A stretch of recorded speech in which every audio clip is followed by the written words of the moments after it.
اعوذ باللہ السمیع العلیم من الشیطان اللعین الرجیم بسم اللہ الرحمن الرحیم۔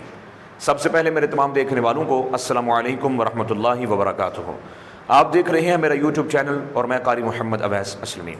تجوید کورس میں سے جیسا کہ میں نے پہلے بھی ایک دو لیسن میں جو ہے وہ ذکر کیا ہے کہ علم اوقاف کا جاننا بہت ہی ضروری ہے، تو یاد رکھیے آج کا ہمارا لیسن جو ہے وہ لیسن نمبر 68 وقف کفران کے متعلق ہے، جو کہ رموز اوقاف میں 20 نمبر پہ آتا ہے وقف کفران۔ میں آج اس ویڈیو میں آپ کو بتاؤں گا وقف کفران کسے کہتے ہیں اور اس کا دوسرا نام کیا ہے، کیا اس پر وقف کرنا چاہیے یا نہیں کرنا چاہیے۔ تو یاد رکھیے علم اوقاف قاری مقری کے لیے سیکھنا لازمی اور ضروری ہے، کیونکہ کلام الہی کا حسن اور اس کی خوبی اسی وقت ظاہر ہوگی جب صحیح جگہوں پہ کیا ہوگا، وقف ہوگا۔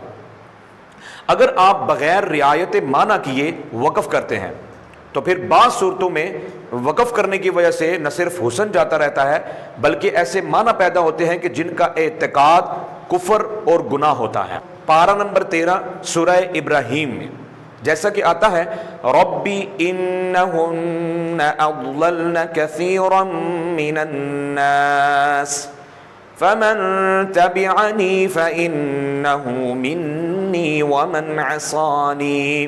تو ومن عصانی پر وقف کرنا درست نہیں ہے۔ یہ کون سا وقف ہوگا؟ وقف کفران۔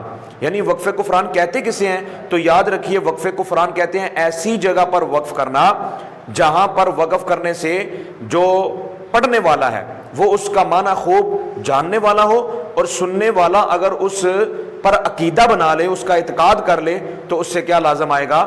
کفر لازم آئے گا۔ ٹھیک ہے، اگر وہ پڑھنے والا اس کا معنی خوب جانتا ہے اور سننے والا اس کا اعتقاد بنا لے تو وہ وہاں پر کیا ہوگا؟ وقف کفران۔ ٹھیک ہے، لزوم کفر لازم آئے گا۔ ٹھیک ہے، کفر کا معنی وہاں پر ہوگا اگر وہ اعتقاد بنا لے۔ ٹھیک ہے، تو یہ تو تھا اگر کیونکہ وقف کرنا چاہیے تھا فَإِنَّهُ مِنِّي پر، یا آیت کے ختم ہونے پر فَإِنَّكَ غَفُورٌ رَحِيمٌ پر کیا جاتا، وقف کیا جاتا، جبکہ اس نے ومن عصانی پر کیا کیا؟ وقف کیا۔ تو اس کا معنی کیا ہوگا؟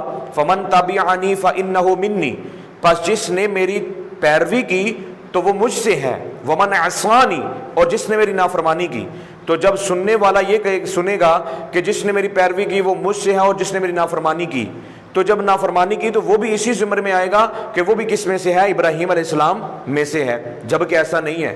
اگر سننے والا اس کا عقیدہ بنا لے گا تو اس سے لزوم کفر لازم آئے گا۔ ٹھیک ہے، تو یعنی ایسی جگہ پر وقف کرنا درست نہیں ہے جہاں سے معنی غلط ہوتا ہو، کفر لازم آتا ہو اور اس سے انسان کیا ہوتا ہو؟ گناہگار۔ تو ایسی جگہ پر وقف کرنا وقف کفران ہے اور اسے وقف حرام بھی کہتے ہیں۔ لیکن آج کے دور میں افسوس سے یہ کہنا پڑتا ہے کہ اس سے بالکل بے توجہی برتی جا رہی ہے اور اکثر قراء اس کی پابندی نہیں کرتے ہیں، اور یہی وجہ ہے کہ طلباء کرام کے دلوں سے اس کی عظمت اور احساس ضرورت نکلتا جا رہا ہے۔ تو لہٰذا اس کی ایک سب سے بڑی وجہ یہ بھی ہے کہ قراء کرام جو ہیں وہ معانی قرآن سے بے خبر ہیں، جبکہ ان کو قرآن کے معانی کا علم نہیں ہے۔ تو لہٰذا ایک جو ہے وہ ذمہ دار قاری کے لیے، مقری کے لیے ضروری ہے کہ وہ قرآن کریم کو معانی کے ساتھ، ترجمے کے ساتھ یاد کرے۔ جب تک معانی کا علم نہ ہوگا اس وقت تک علم اوقاف ناممکن ہے۔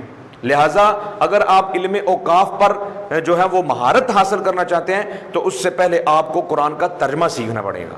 جب آپ کو قرآن کا ترجمہ آتا ہوگا، معانی آتے ہوں گے، تو اس وقت جو ہے وہ آپ کو وقوف میں کیا ہوگی؟ مہارت حاصل ہوگی۔ تو ناظرین کرام یہ تو تھا وقف کفران، اور جو میں نے آپ کے سامنے اس کی ڈیٹیل جو ہے وہ پیش کی۔ تو انشاءاللہ کچھ اگلے ایک دو بیان میں آپ کو بتاؤں گا کہ کچھ ایسے ہیں قراء جو پڑھتے ہیں اور وقوف کا بالکل بھی خیال نہیں کرتے ہیں۔ لہٰذا مجھے اپنی دعاؤں میں یاد رکھیے، اور انشاءاللہ اگلے لیسن میں ملاقات ہوگی۔ امید کرتا ہوں کہ ہم وقف کفران سے بچیں گے اور ایسی جگہ پر وقوف کریں گے جہاں سے کلام کا حسن کیا ہوتا ہو؟ ظاہر ہوتا ہو اور اس کی خوبی ظاہر ہوتی ہو۔ مجھے دعاؤں میں یاد رکھیے، اگلے لیسن میں ملاقات ہوگی۔ اللہ حافظ، السلام علیکم ورحمۃ اللہ وبرکاتہ۔